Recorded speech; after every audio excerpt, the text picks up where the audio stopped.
2 tasang tubig.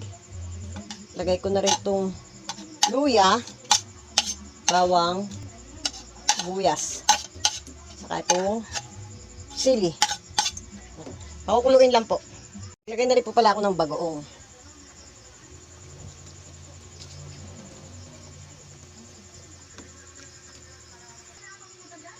Maglagay din po ako ng hipon. Ano hipon to? Hipon na maliliit. Basta hipon. At seasoning.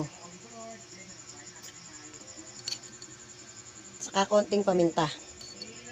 2 minutes po na kumukulo na, lagay ko na po itong saluyot.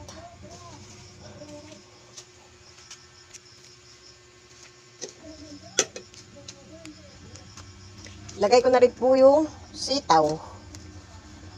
Para sabay na silang maluto.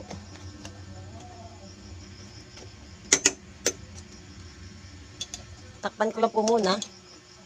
10 minutes po. Lagay ko na itong talong.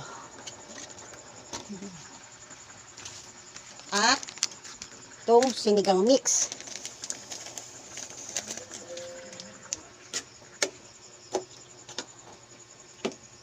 Haluin lang. Mga after 2 minutes po siguro luto na rin itong talong. Takpan ko po ulit muna. After 3 minutes po, yan, luto na po yung talong. Okay na po. Hindi ko po alam kung natawag dito sa luto na to. Thank you for watching.